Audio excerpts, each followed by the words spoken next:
अस्सलाम वालेकुम नाज़रीन, मैं हूं आपका मेज़बान सरदार तैयब खान और आप देख रहे हैं प्रोग्राम सच की तलाश। नाज़रीन, आज के प्रोग्राम में हम बात करेंगे मुल्क की मौजूदा सियासी सूरत-ए-हाल के साथ साथ PDM का आज जो फ्लॉप शो हुआ है उस पर ख़ुसूसी गुफ्तगू करेंगे और हम बात करेंगे कि मौलाना फजल रहमान साहब ने कहा था कि हम जो है वो यहाँ धरना देंगे, लेकिन आज उन्होंने एक प्रोटेस्ट करके मरियम साहिबा ने स्पीच की और अब पूरा दिन हम जो है वहाँ कवरेज भी करते रहे, ग्राउंड में भी रहे और देखा कि वहाँ कारकुनान किस बड़ी तादाद में आए और दफ़ा 144 का एक जो दोहरा मेयार है कि इमरान खान की जो धरने होते हैं या कोई जलसा होता है वहाँ तो दफ़ा 144 लग जाता है और रेड जोन के अंदर पाकिस्तान की हिस्ट्री में ये दूसरी मरतबा जो है वो PDM वाले कह रहे हैं कि इससे पहले भी सुप्रीम कोर्ट के ख़िलाफ़ जो है वो हमला कर चुके हैं। आज भी खदशा था और आज के जो रिमार्क्स थे चीफ जस्टिस ऑफ पाकिस्तान की जानब से, अगर वो हम देखें तो उस पर भी वो है, उन्होंने कहा कि ये क्यों नहीं मुज़ाकरात करके इस मामलात को क्यों नहीं हल करते, लेकिन इलेक्शन कमीशन की जो दरख्वास्त थी उस पर जो है वो 23 मई तक जो है वो उन्होंने जो है इलेक्शन प्रोसीडिंग जो है वो मुलतवी कर दी है। इसी सब पर बात करने के लिए हमारे साथ पैनलिस्ट मौजूद हैं, हमारे साथ लंदन से मौजूद हैं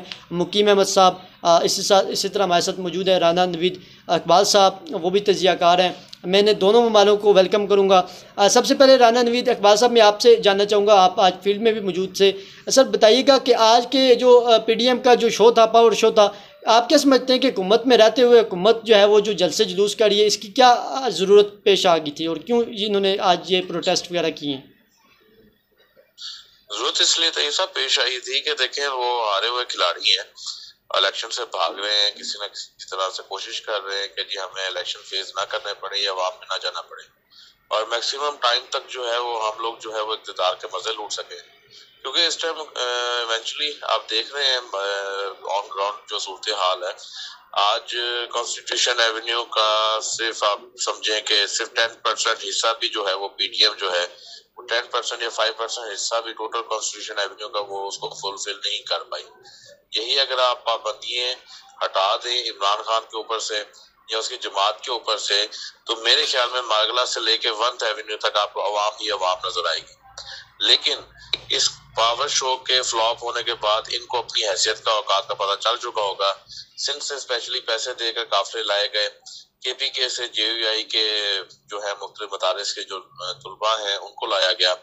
आधे से ज्यादा आपको पता है सुप्रीम कोर्ट के सामने जो है वो अंसारुल इस्लाम की फोर्स थी। अपना आप जिस टाइम मुझे कवर कर रहे थे या आप रिपोर्ट कर रहे थे उस टाइम अपने पीछे भी लगभग 200 के करीब आपको पता है अंसारुल इस्लाम के जो है वो रज़ाकार जो थे वो मौजूद थे। तो ऑब्वियसली सारे अपनी आंखों से देख रहे थे, पूरी दुनिया देख रही थी, एम्बेसीज मुख्तलिफ देख रही थी कि कितनी अनपॉपुलर गवर्नमेंट है। तो ये सब करने का मकसद यही था कि हम लोग जो है वो इलेक्शन को फेस ना कर सकें, मैक्सिमम टाइम लिमिट तक जो है हुकूमत एंजॉय करें, मुल्क का बेड़ा गर्क करें और चलते बने। इसके अलावा और सर क्या मोटिव हो सकता है? ये तो बच्चे के पास अभी थोड़ी देर पहले वीडियोस आ रही थी, इससे ज्यादा और क्या बदनामी होगी कि इस्लामाबाद में स्कूल के बच्चे जो हैं वो PDM के ऊपर नारे लगा रहे हैं कि मरियम के पापा चोर है, मरियम के पापा चोर है। मेरे पास अभी वीडियोस आई हुई है, स्कूल गोइंग अपना जो बच्चे हैं वो अपने बसेस से बाहर निकल के नारे लगा रहे हैं। इससे ज्यादा और अनपॉपुलर गवर्नमेंट कौन सी होगी कि आपके स्कूल के बच्चे जो हैं वो आपको नहीं छोड़ रहे। बहुत ज़बरदस्त आपने बात की है। मुकीम अहमद साहब, आप सर कैसा देखते हैं कि हुकूमत जो है वो अदलिया के ख़िलाफ़ जो है खुलकर सामने आ गई और आज उन्होंने मरियम साहिबा ने मुतालबा किया कि चीफ जस्टिस ऑफ पाकिस्तान जो है वो मुस्तफ़ी हों, अगर वो मुस्तफ़ी नहीं होते तो फिर ये तहरीक वगैरह जारी रहेगी। सर कैसा देखते हैं इस बयान को? सर ये जो है अदलिया को प्रेशराइज करने की कोशिश हो रही है और देखा जाए तो जो सुप्रीम कोर्ट का 14 मई को इलेक्शन कराने का हुक्म है वो तो अपनी जगह बरकरार है और जिस किस्म की वो तौजीहात, उज़र और दलीलें घड़ी गई कि इलेक्शन इस वजह से नहीं कराए जा सकते या उस वजह से नहीं कराए जा सकते, वो जो है अब उसका जो है एंड होने जा रहा है।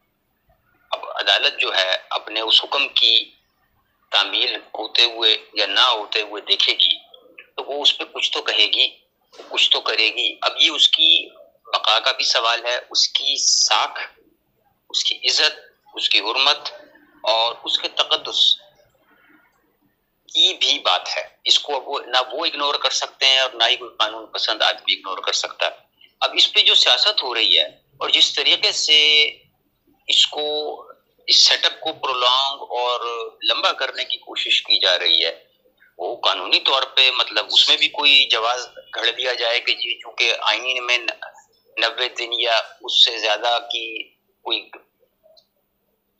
तशरीह क्रिएट कर लें और अदालत उससे एग्री न करे तो सूरत हाल कहाँ जाएगी। उससे बचने के लिए ये सारा खड़ाक फैलाया गया और उसी की वजह से अजीब अजीब काम हो रहे हैं। आपके सामने चीफ जस्टिस की दामाद को गिरफ्तार किया गया और किया भी बार काउंसिल के दफ्तर के अंदर से, मुकला ने एहतजाज किया और दीगर जो चीजें हो रही हैं, रंग बिरंगी ऑडियोज और वीडियोस का मीना बाजार एक लगा हुआ है और चुन चुन के वही चीजें सामने आ रही हैं कि आप हैरान हो जाएंगे कि सुप्रीम कोर्ट के अंदर आदमी गुफ्तगू करता है, आते में वो बाहर निकलता है और उसकी ऑडियो वायरल हो जाती है।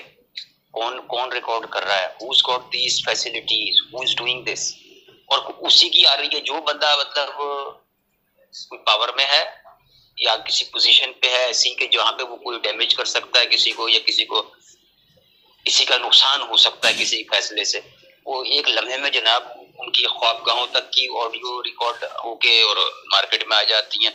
बड़ा ही अफसोसनाक वो जो है सूरत हाल है और किसी तरह भी इसको जस्टिफाई नहीं किया जा सकता।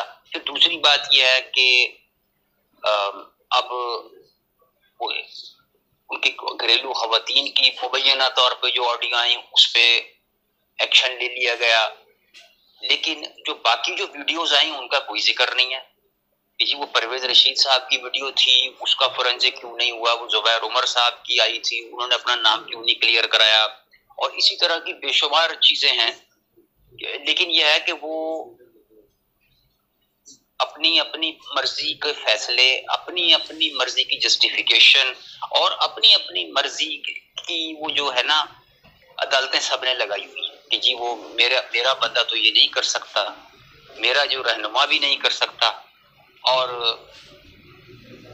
मेरा कुत्ता टोमी और तुम्हारा कुत्ता कुत्ता, वो इस किस्म का तर्ज अमल है। जी राना नवीद साहब, आप कैसे देखते हैं जिस तरह मुकीम साहब ने बड़ा तफसील से तजिया दिया कि ये अपनी अपनी अदालतें पसंद करते हैं, अपनी अपनी मर्ज़ी के जजेस पसंद करते हैं। राना साहब, आप कैसे देखते हैं कि अपोजिशन को जिस तरीके से दीवार के साथ लगाया जा रहा है, मुल्क भर में क्रैक डाउन शुरू है। इससे पहले भी हमने देखा कि माजी में नवाज शरीफ साहब भी जो है वो तनकीद करते रहे हैं और खुलकर उन्होंने तनकीद की, लेकिन उनके खिलाफ तो इस तरह की कोई कार्रवाई हमने नहीं देखी। तो आप कैसे देखते हैं कि अब ये जो कुछ हो रहा है पाकिस्तान तहरीक इंसाफ के साथ, तो ये इसका जो है वो ऊँट जो है किस करवट बैठेगा? क्या जो है वो आने वाले दिनों में हम देखेंगे कि इमरान खान साहब को दोबारा गिरफ्तार किया जाएगा और फिर जो अवाम की तरफ से रद्दमल पहले भी आया था और दोबारा भी रद्दमल आने के चांस हैं या नहीं है? सर, इसको कैसे देखते हैं? देखिए तो सब सबसे पहली चीज़ ये है कि अगर मुस्लिम लीग नून की सियासत के हवाले से अगर आप देखना चाहें तो आपको ज़्यादा पीछे जाने की ज़रूरत नहीं है, सिर्फ 2 दिहाइयाँ आप पीछे चले जाएं। मेरे ख्याल में आज बिलावल भुट्टो साहब को जिन इक़दाम से सबसे ज़्यादा तकलीफ हो रही थी, जिन बातों से सबसे ज़्यादा तकलीफ हो रही थी, वो मेरे ख्याल में उसी असम्बली में बैठे हुए मियाँ बरात खान से उनको पूछनी चाहिए थी कि पाकिस्तान के अंदर सबसे ज़्यादा घरेलू लेवल तक, इस हद तक यानी कि घर के लेवल तक गिर के किसी ने सियासत की तो मुस्लिम लीग नून ने स्टार्ट की। मेरे ख्याल में बिलावल को नामर्द कहने वाले यही ख्वाजा आसिफ थे जो आज उनके पहलू में बैठे हुए थे। ठीक है, यही राना सनाउल्लाह थे जिन्होंने कहा कि जी अपना बिलावल जो है वो नामर्द है, उनकी शादी नहीं हो सकती। ठीक है, पीली टैक्सी कहने वाले बेनजीर चीज जो है वो।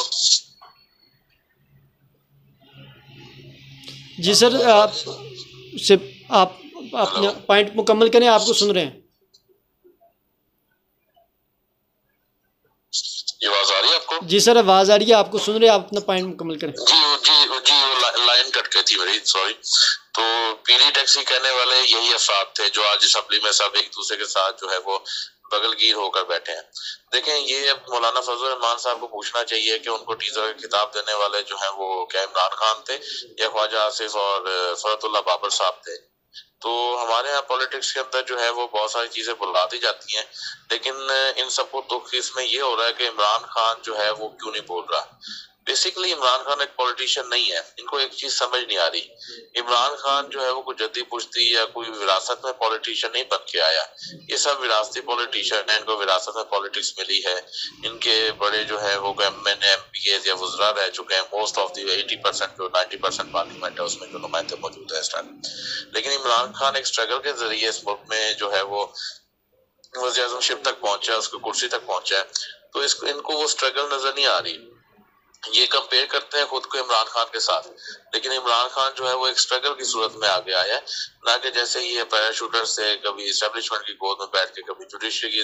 आपको जस्टिस कयूम की ऑडियोज तो याद होगी, इनको भी जस्टिस उमर अता बंदियाल की ऑडियोज पे या उनके जो है वो फैमिली मेंबर्स की ऑडियोज पे तो इनको एतराज हो रहा है, लेकिन इनको जस्टिस कयूम वाली ऑडियोज शायद भूल गई है। इनको शायद वो सब कुछ भूल गया जब इन्होंने सुप्रीम कोर्ट पे हमला किया और जजेस को जो है वो धमकाते रह गए। आज भी हमारे सामने क्या होता रह गया, वहां पे कॉन्स्टिट्यूशन एवेन्यू के ऊपर क्या हो रहा था, यही कुछ हो रहा था कि कॉन्स्टिट्यूशन एवेन्यू के ऊपर इंस्टिगेट किया जा रहा था मुस्लिम लीग JUI के। मैंने वर्कर्स को नहीं देखा, ना मैंने JUI के वर्कर्स को किसी को भी इस तरह से कोई बात करते हुए देखा। सिर्फ मुस्लिम लीग नून के ही लोग थे जो मुख्तलिफ लोगों को इंस्टिगेट कर रहे थे कि अगर आज फैसला हमारे खिलाफ आया तो हमने इस सुप्रीम कोर्ट पे हमला करना है, हमने ये दीवारें कूदनी है।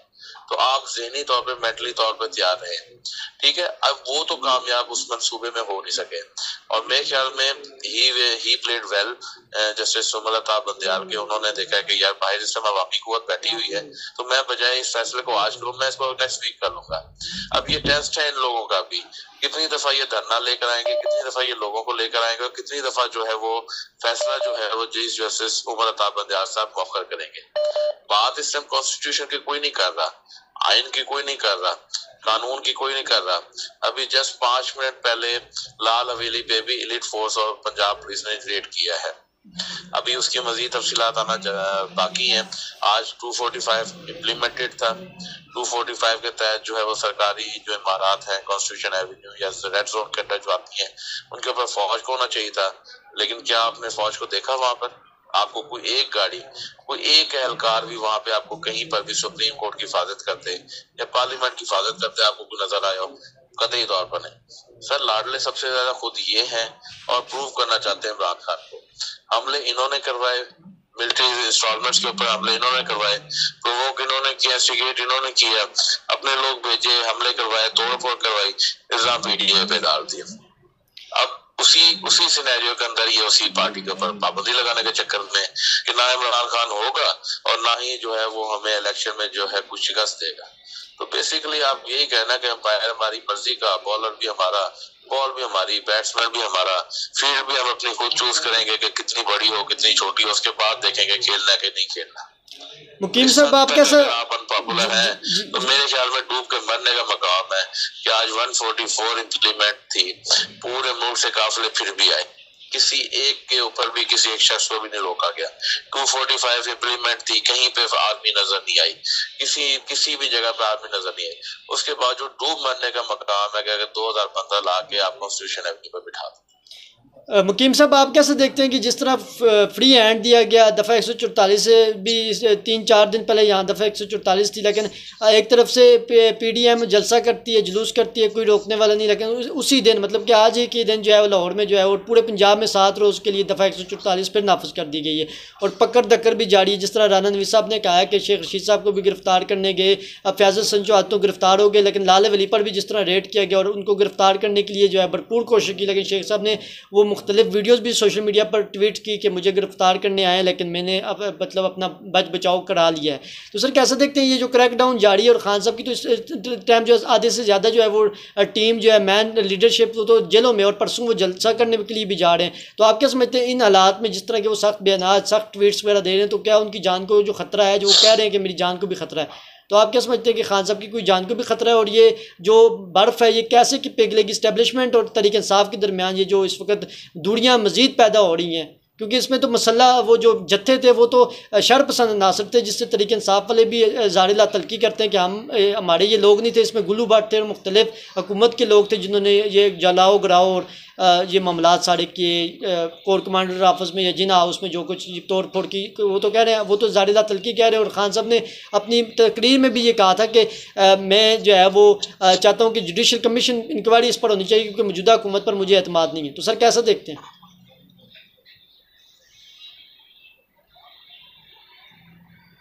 मुकीम साहब, ये जो मैं ये गुजारिश कर रहा हूँ कि ये जो इमलाक को नुकसान पहुंचाना और जायदादों को और सरकारी इमलाक को तबाह बर्बाद करना, इसकी कोई माफ़ी नहीं होनी चाहिए। एक तो इनको जल्द से जल्द सजा दी जाए और दूसरा यह है कि इसके नुकसान जो है इनकी जायदादें नीलाम करके या जब्त करके वो पूरा किया जाए, ये कौमी खजाने को टीका न लगाया जाए। दूसरा ये है, खान साहब की जान को अगर कोई खतरा है तो उन्हें चाहिए कि भाई वो अदालत को बताएं और अदालत उसके मुताबिक हुक्म कर सकती है कि जनाब इनको प्रॉपर सिक्योरिटी दें। आफ्टर ऑल वो साबिक वजीर आजम है। और दूसरा यह है कि अपनी हिफाजत का बंदोबस्त वो जो है अपनी पार्टी के जो जानिसार हैं उनके साथ, तो वो उन्हें भी वो सिक्योरिटी के मामलात को फुल प्रूफ बनाना चाहिए। फिर अब आपका कई जहत वाले सवाल कर दिया, तो वो उसमें ये है कि ये जो मतलब एक के लिए तफाक 41 थी तो दूसरे के लिए नहीं थी, ये तजाद भी नहीं होना चाहिए। या तो लेवल प्लेइंग फील्ड की आप बात करते हैं, फिर सबको लेवल प्लेइंग फील्ड दें। दूसरा ये जो गिरफ्तारियों क्रैकडाउन की आपने बात की, ये तो अब ये सिलसिला चलता हुआ मुझे नजर आ रहा है, रुकेगा नहीं।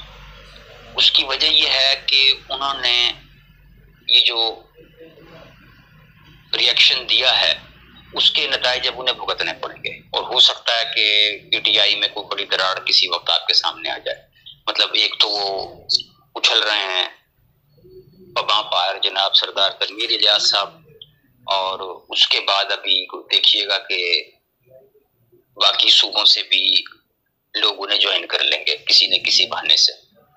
सरदार तनवीर को शायद ना करें, लेकिन यह है कि कोई मुखालिफ ग्रुप सामने आ जाएगा। उसकी वजह यह है, ये मेरा तालिब इल्माना तजिया है, उसमें यह है कि जिस वक्त एंटी इस्टेब्लिशमेंट कोई पार्टी चलना शुरू करती है, जो कमज़ोर दिल हजरात होते हैं और जो रिवायती सियासतदान होते हैं, वो फिर आहिस्ता आहिस्ता किनारा कशी इख्तियार कर लेते हैं और फिर वो या तो किसी और पार्टी में छलांग मार देते हैं या वो अपना कोई हम ख्याल ग्रुप और कोई आज़ाद ग्रुप या कोई नजरियाती ग्रुप या असली और बड़ी पार्टी बना लेते हैं। तो ये इम्कान यहाँ भी मौजूद रहेगा। अब यह है कि इस सूरत हाल से बचा कैसे जा सकता है, वो इसी सूरत में बचा जा सकता है कि अगर कोई वो अकल के नाखून ले हमारे सियासतदान। इसमें दोनों तरफ से आग है बराबर लगी हुई कि कोई आदमी अपनी तरफ से कमी नहीं कर रहा और मतलब वो सूरत हाल को बढ़ावा दिए जा रहे हैं एक बड़े ही मनफी अंदाज में। अब देखिए इन हालात में ना कोई गुफ्तगू हो सकती है कि आप मयार देखें कौमी असम्बली की तकारीर का, वहाँ वो बदजुबानी हो रही है। वो अब वो जजिस को जनाब राजा रियाज जैसा निकामा और नाअहल आदमी जो है वो बातें सुना रहा है कि वो कभी फेयर इलेक्शन में वो जाए बंदा तो उसको अपनी औकात पता लग जाए। लेकिन यह है कि अब वो असेंबली में बैठ के गोलाबारी कर रहे हैं सारे, कि उन्हें पता है कि जज तो अपना दिफा कर नहीं सकता, वो प्रेस कॉन्फ्रेंस कर नहीं सकता, उसका कोई पीआरओ है नहीं कि जो इनको जवाब देगा। तो ये एक वो जैसे कहते हैं चांदमारी हो रही है। तो ये भी एक बड़ा अजीबोगरीब काम हो रहा है। फिर ये जो पॉलिटिकल एक्टिविटी हो रही है एंड सुप्रीम कोर्ट के दरवाजे पे जाके, तो बाकायदा यानी धमकी आमेज कार्रवाई है ना। तो जिस तरह के नारे लग रहे हैं, जैसी जैसी मुगल निजात बकी जा रही हैं, जैसे जैसे मुतालबात उनसे किए जा रहे हैं, नाम ले लेके आप उनकी कई पुश्तों को दान तान कर रहे हैं, अखलाकी तौर पे माशरती तौर पे जवाल की अलामत है। और सियासत का लेवल जो है वो तो इस वक्त गटर के लेवल तक चला गया माजरत के साथ, कि क्या वो सियासतदान थे कि हजरत मौलानी मौलाना जफर अली खान, नवाब सलीमुल्लाह और आज ये जमशेद दस्ती और ये अल्लाह भला करे राजा रियाज और ये जहांगीर तरीन जैसे सियासतदान है हमारे यहाँ, किसी की जमीनें हैं तो वो मतलब आके असेंबली में लम्हा पड़ जाता है, कोई जनाब लूट मार के सहारे पे आके इलेक्शन जीत जाता है, सेनेट की ठीक 7-8 वोटें इकट्ठी करता है और वो बलूचिस्तान से इक़्तिदार के अवानों में दाखिल हो जाता है। तो ये ऐसे ऐसे वो जो है ना सांप और बिच्छू जिन्होंने सियासत का घर देख लिया है और उसमें घर बना लिया है, और वो हमारा और हमारी आइंदा नस्लों की जैसे कहना चाहिए कि किस्मत खराब कर रहा है। जी राना नवीद साहब, मेरा सर आपसे लास्ट सवाल ये है कि सर ये बताइएगा कि इस वक्त जो क्योंकि सुप्रीम कोर्ट ने भी आज ये जोर डाला है और अटॉर्नी जनरल से भी ये कहा है कि आप लोग मुज़ाकरात पर आएँ, मुज़ाकरात करें, इस मामलात को जो है मुज़ाकरात के ज़रिए हल करें, तो क्या वजह है कि हुकूमत तो मतलब कि वो तो नज़र आया कि वो इलेक्शन कराना ही नहीं चाहती, वो इलेक्शन कराने के लिए संजीदा ही नहीं। वो कह रही हैं कि मरियम साहिबा ने कितनी ही गुफ्तगू में कहा है कि तराजू के पड़लों को भारी किया जाए, मतलब कि खान साहब को नायल किया जाए, उन्हें गिरफ़्तार किया जाए। गिरफ़्तार करके तो उन्होंने देख लिया है, लेकिन अभी तक नायल जो है वो इलेक्शन कमीशन से उन्होंने वन टाइम के लिए किया था मियाँ वाली सीट से, लेकिन वो भी उस तरह ताहयात नहीं किया कर सके जिस तरह नवाज शरीफ साहब को जो है वो ताहयात नायल किया गया था। तो क्या सर समझते हैं कि तराजू के अभी भी पड़ले बराबर होना बाकी हैं?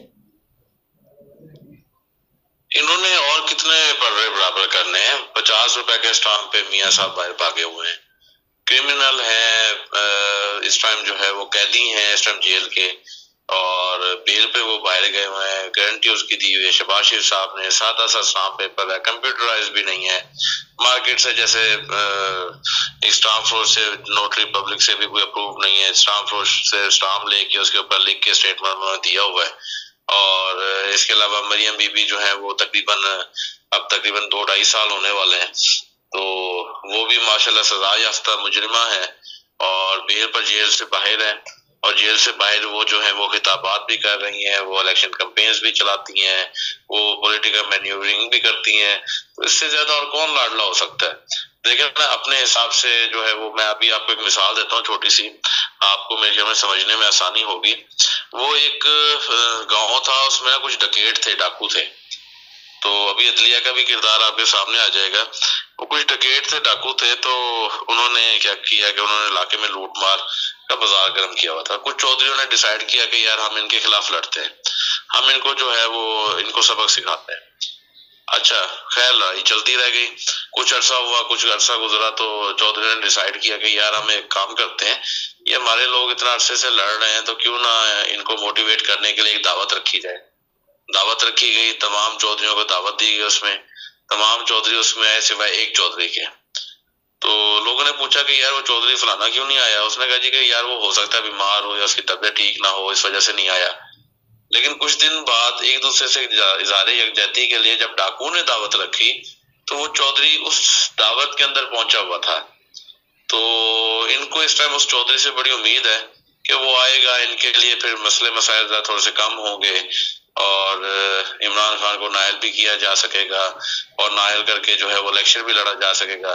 देखें, इस टाइम जो है वो बिलावल भुट्टो जरदारी साहब ट्विटर के ऊपर वजीर आज़म है, बेनज़ीर साहब अपना मरीम नवाज साहिबा भी जो है वो अपने ट्विटर अकाउंट के ऊपर वज़ीर आज़म है, जो मौलाना फजल रहमान साहब हैं वो अपने ट्विटर अकाउंट पे और अपने लोगों के दरमियान वो सदर पाकिस्तान है। और हर किसी ने अपने अपने लिए एक ओहदा डिसाइड कर लिया है। उनको पता है कि जो पावर स्ट्रक्चर है हमारे मुल्क का वो इनको सपोर्ट कर रहा है, और वो पावर जो फैक्टर है वो जब तक इनके साथ है तो तब तक ये जितना मर्जी जो मर्जी तूफान बदतमीजी मुल्क के अंदर खड़ा करें, मुल्क को दिवालिया करें, चाहे मुल्क के अवाम देखे ना। अब उस्मान डार के साथ क्या हुआ, अफसोस का मकाम है। शहीदों की यादगार का तो इनको एहसास है, लोगों की माँ बहनों को सड़कों पर पुलिस वाले घसीट रहे हैं। उस्मान डार की वालदा को रेप की धमकी दी गई कि अगर बेटे को प्रेजेंट नहीं करती तो रेप करेंगे तेरा। 75 साल की औरत को रेप करने का पुलिस कह रही है। लोगों की चार दीवारियां पलांगी जा रही हैं, लेकिन दुख किसका है कि जी कोर कमांडर का घर जला दिया गया। यहाँ पर सैकड़ों पाकिस्तानियों के घर जला दिए गए, उनके चादर और चार दीवारी का तकद्दुस पामाल कर दिया गया। अल्लामा इकबाल के बहू के घर तक में घुस गए आप लोग। कौन सा ऐसा इस टाइम पीटीआई का पॉलिटिकल लीडर है या वर्कर है जिसके घर में इस टाइम जो है पुलिस दाखिल ना हुई हो और उनकी औरतों के सरों से दुपट्टे ना खींचे गए हो। हर किसी को अपनी अपनी पड़ी हुई है। मैं आपको एक छोटी सी मिसाल देता हूँ, उसके बाद मैं अपना मेरी क्लोजिंग स्टेटमेंट है। हमारे इदारों को भी इसके बारे में सोचना चाहिए। मैं एक जगह बैठा हुआ था, वहां पे डिस्कशन चल रही थी जनरल बाजवा के हवाले से, क्योंकि मैं करंट आर्मी चीफ के बारे में कभी भी जो है वो किसी भी किस्म की कोई भी कभी भी जो है वो डिस्कशन नहीं करता होता। हाँ, रिटायर हो जाता है उसके बाद थोड़ी बहुत डिस्कशन कर लेते हैं हम लोग।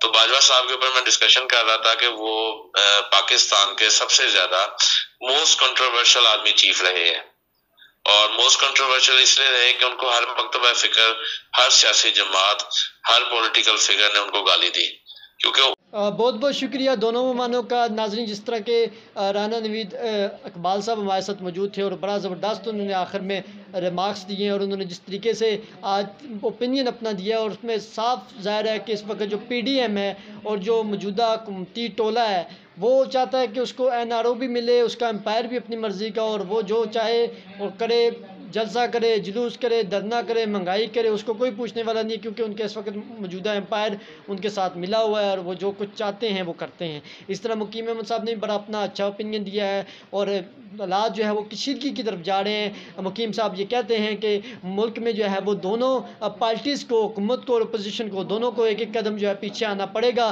ताही मुल्क में जो है वो अमन और अमान के जो तवक्कुआत हैं अवाम को वो हल होंगे। और जो अवामी तवक्कुआत हैं, इमरान खान साहब से भी अवामी तवक्कुआत ये हैं कि इमरान खान साहब भी जो है वो मुल्क में जो है वो अमन और अमान के लिए जो है वो अपने कारकुनान को पुरअमन और पीसफुल होने की हिदायत जारी करें, ताकि मुल्क में जो है वो अफरा तफरी, जलाओ गिराओ, ये जो शरपसंद अनासर फ़ायदा उठा लेते हैं, ये शरपसंद लोग जो हैं वो फ़ायदा ना उठाएं। नाज़रीन, इसके साथ साथ कोर कमांडर्स कॉन्फ्रेंस में भी बड़े अहम फैसले होने हैं, और जो शरपसंद अनासर हैं हम उसको कंडेम करते हैं अपने प्लेटफॉर्म से, सच की तलाश के प्लेटफॉर्म से भी कंडेम करते हैं कि ऐसे नासर को कड़ी से कड़ी सजा दी जाए। और इस वक्त जो शरपसंद नासर अफवाज पाकिस्तान के ख़िलाफ़ जो भी मुहिम जोई कर रहे हैं, चाहे वो सोशल मीडिया में करें, जहाँ जहाँ भी करें, उसको हमारा प्लेटफॉर्म भरपूर तरीके से न सिर्फ कंडेम करता है, बल्कि हम ये मुतालबा करते हैं कि ऐसे किरदारों को, ऐसे अफराद को सख्त से सख्त सज़ा दी जाए, लेकिन पोलिटिकल विक्टिमाइजेशन ना हो।